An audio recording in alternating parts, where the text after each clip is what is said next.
God is saying, stop living in the past. He put this on my heart this weekend and revealed it to me through church and the sermon that we're going through the book of Philippians. This just dropped in my spirit. Heavenly Father, I thank you for this word. I ask that you speak through me and that nothing is added to this word that you didn't intend. I pray that you put this in front of every single person that this is for. In Jesus' mighty name, amen. The way that you've handled certain situations in the past may not actually honor God and the place that he's trying to take you, the journey that he's trying to take you on. There are things that he's asking you to set aside and old ways of thinking that he wants to address, and he wants you to put them down so you can take hold of the blessing that when he pours into you, it won't be mixed with the old. The Holy Spirit is just connecting the dots for me so much right now. Last week I was hiking, and I was actually in the Grand Canyon on a backpacking trip.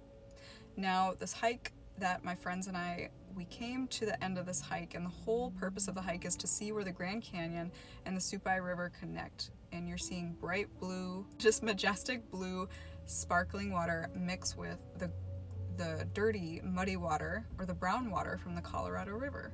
It's a visual to represent that God doesn't want the pure mixing with the old nast that he is trying to get out. He wants you to be a vessel that he can pour into. The vessel that he's asking you to be is one that is clean. He wants you to dump out the old water from the past that is brown, ugly, it's not pure. Clean that out so he can pour his pure water, his living water of the Holy Spirit inside of you. And you can live the way that he's asking you to. Live according to his word and his promises. The Holy Spirit wants me to show you how living in the past and operating with the old programming is actually unbiblical and not of God. Philippians chapter 3, verse 13, the Bible says, Paul writes, I have not achieved it, but I focus on this one thing, forgetting the past and looking forward to what lies ahead. This chapter in the book of Philippians is talking about pressing on and focusing on the progress that you've made through Christ, even though you're not perfect. You may not do this perfectly, but God says he wants you to focus on moving forward. He wants you to focus on all the progress that you guys have made together, all of the fruit that has come from the development, all of the testing and the trials, and the love that you have for God the Father, Jesus, the Holy Spirit. Focus on those things and allow that to help point your gaze forward and not look at the past. Not base your decisions based on what has happened to you before.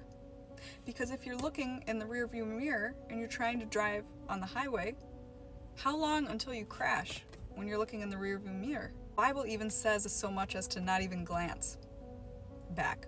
In fact, Lot's wife looked back and she turned into a pillar of salt when God was destroying Sodom and Gomorrah. God is in the business of doing a new thing. In fact, in 2 Corinthians 5, verse 17, he says that anyone that belongs to Christ has become a new creation. The old life has gone and the new has come. This is why it conflicts with the Bible. It contradicts his word when we live with the old programming. When we reference our past situations and the way people treated us, or the situations we found ourselves in, the financial struggles, the times that we failed, the times where things were hard and they didn't turn out the way that we'd hoped. Even if you've been walking with God closely and you felt disappointed, know that when you're with the Lord and when you're walking in obedience, you can't fail. God will not fail you. If where you're at now does not reflect the promises of God, then you're not done and God's not done with the situation in your life. So make sure that you hold on to that as well as a piece of encouragement, because he's not just going to leave you where you are if you're in a place of struggle. Don't mistake the current season of struggle and the challenge that you're currently facing as God has abandoned me or God has forgotten me, because we already know that we're going to come up against the trials and temptations. Even Jesus was faced with a confrontation from the enemy while he was fasting in the wilderness. Like, we will come up against, and God will sometimes orchestrate our struggle, but that's only to allow us to grow so he can use us the way that he's always intended, and that is written on our scroll in heaven. Talked about this in a previous word, but I was in church worshiping the Lord one Sunday recently, and I was actually feeling really heavy and depressed that day. I didn't really have a good reason to be feeling that way, but for whatever reason, I must have been focusing on how the situation that I was currently in felt like the old. And I was struggling to worship. I was struggling to pray. I was just in this low place. And I heard God say to me, how long are you going to be living in the past? How long are you going to be operating with the old programming? And I felt so convicted. I knew it was God trying to communicate with me that this was not serving his greater purpose in my life, and I needed to actually address it and tell that spirit of heaviness to lift off of me in Jesus' name. Recently, the Lord was operating through a situation in my life that allowed the past behavior and the past programming to actually be addressed by the Lord. We had a tenant before, and this person broke our trust, and we forgave the person, second chance given. After praying, second chance was given. We felt that it was the right thing in the situation. And recently, the person this whole time had been amiable and saying, I hope that this certain thing that they were doing isn't bothering you, and would put it like that. And then we just said, if it becomes a problem, we'll address it. Over time, it did develop to becoming more bothersome. We addressed it with this person, but the tenant did not actually appreciate that. The tenant was upset about the way that we brought it up, and they accused us of certain things that just didn't seem right. They were talking about how that wasn't the agreement, and they felt wronged. They were very angry, and they were not even willing to have a conversation about it. And the person deliberately kept doing those things, the same things that we asked them to reduce because they were affecting our quality of living. They kept doing those things in spite of the conversation.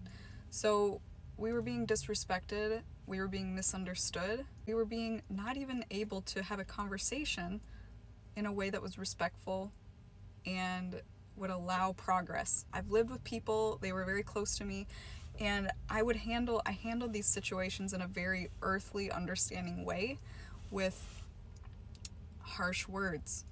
Probably things that I no longer do anymore. Things that I haven't felt in the longest time. Anger boiled up in me. I felt so frustrated and frankly annoyed, and all of these ugly thoughts and emotions started pouring out, and I was like thinking through, what could I have said? What could I have done? This was not right. This was not right. And the Lord quietly reminded me that the reason that this person was allowed a second chance was for my own growth, and for me to be able to put these emotions and this way of handling things beside in the past and not look back. I speak this over you today. The challenging situations that the Lord is allowing in your life that are bringing up reminders of the old, I just decree and declare right now that you recognize what the Holy Spirit is trying to do in your life. He's trying to He's trying to take care of that once and for all.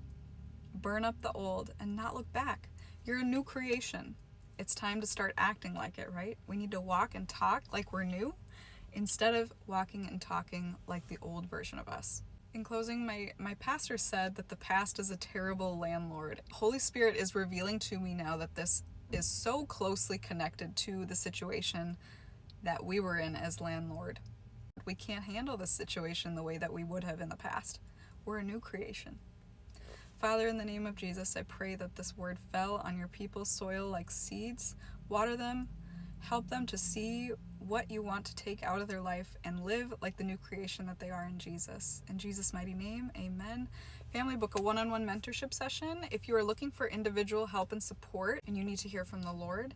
Also, make sure to download a free resource that I've made available to you called the 7 Declarations to Break Agreements with Addiction and Depression. This is really going to support you in getting on the right foot if you are struggling with those. I will see you in a future video. Bye.